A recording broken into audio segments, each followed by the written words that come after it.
Good morning. जय श्रीकृष्ण. मी सकाळपासून एका ठिकाणी जायला माझा लाफ्टर योगाचं सेशन चालू आहे. मग मी केव्हाची तयार आहे. पण पावसाला सुरुवात झाली अलिबागला. येतोय जातोय पण धुवाधार पाऊस येऊन राहिला आहे. दुसरी गोष्ट अशी की भावनेच्या आहारी जाऊ नये. काही वेळेला आपल्याला वयाप्रमाणे शब्द हे चेंज करावे लागतात, कारण आपल्यासाठी ती रिस्क असते. आपण आता सपोज उदाहरण, मी आता शब्द दिला आहे जायचं तिकडे योगा द्यायला, बरोबर आहे. जवळजवळ 150-200 मुलं असतील. स्पोर्ट्स अकॅडमी आहे तिथे. प्रॉमिस केली की हो मी येते, पण वयानुसार आपण फ्लेक्झिबल राहिला पाहिजे, हे माझं म्हणणं आहे. कारण आता खालती पाणी साठलं आहे बिल्डिंगच्या खालती. त्याच्यानंतर खूप स्लिपरी झालं आहे, असं चिपचिप. त्याच्या रिस्क घेऊ नये कधीच. आणि काही नाही, एवढंच सांगायचं आहे की आता 64 वर्षाची मी आहे. असं म्हणतात वयाचा प्रश्न येत नाही. हो, वयाचा प्रश्न येत नाही, पण प्रत्येक व्यक्ती ही वेगळी आहे. फिजिकली काही प्रॉब्लेम्स असतात. आता मला काठी लागली आहे, त्यामुळे मी जाऊ शकत नाही. कॉन्फिडन्स आहे माझा, मी पोचू शकते तिथे, कॉन्फिडन्स आहे. पण ओव्हर कॉन्फिडन्स होऊ नये माणसाने वयाप्रमाणे. एक हा संदेश खास द्यायचा आहे ज्येष्ठ नागरिकांसाठी. काही वेळा मला ऐकावं लागतं आमची बरोबरी करतात तरुणांची. तसं नसतं. तरुणांची बरोबरी, आम्ही तुमची बरोबरी करू शकतो का, हा माझा एक प्रश्न आहे तरुण पिढीला खास करून. आमचे अनुभव तुम्हाला येणार आहेत का? ठीक आहे, तुम्ही फार हुशार आहात, खूप.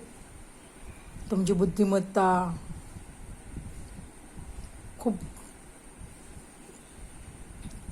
आहे, चांगली आहे.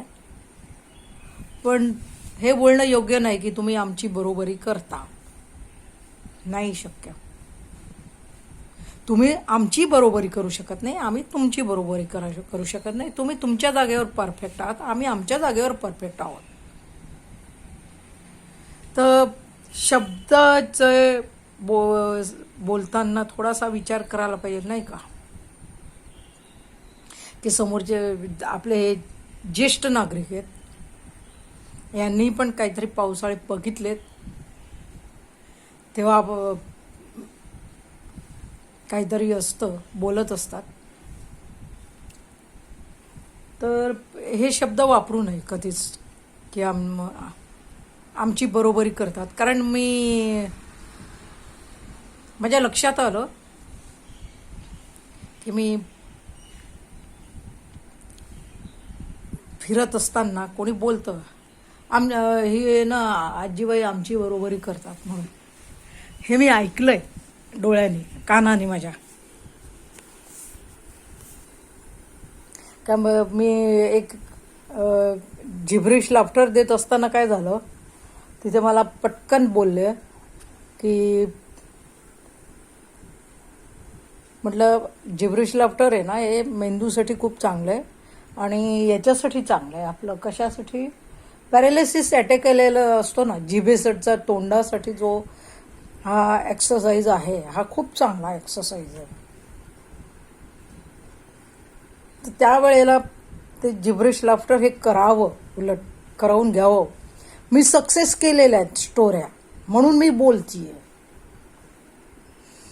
तर म्हटलं हे मेंदूला चांगलं आहे. तर तिथे मला ऐकू आलं की पायातला मेंदू, असं मी ऐकलं, बरोबर ऐकलं ते शब्द.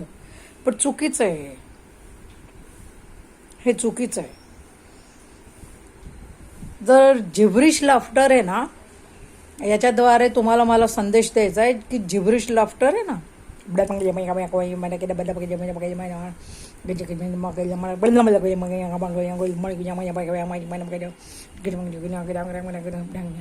हे जिब्रिश लाफ्टर आहे, हे खूप उपयोगी आहे.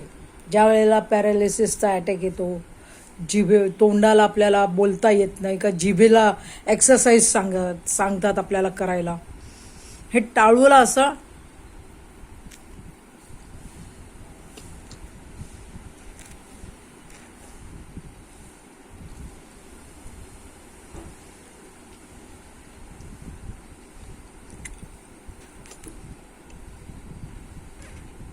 हा जो एक्सरसाइज आहे ना, टाळूला जीभ लावायची, आणि तोही एक एक्सरसाइज आहे.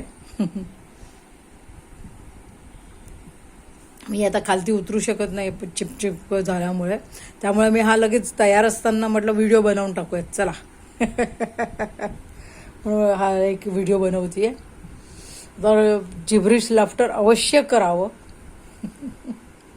ही माझी नम्र विनंती आहे सर्वांना, कुठल्याही वयाचे असो, पण जिब्रिश लाफ्टर हे खूप महत्त्वाचं आहे.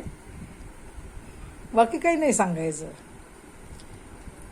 मला आता एक हिंदीमध्ये व्हिडिओ बनवायचा आहे.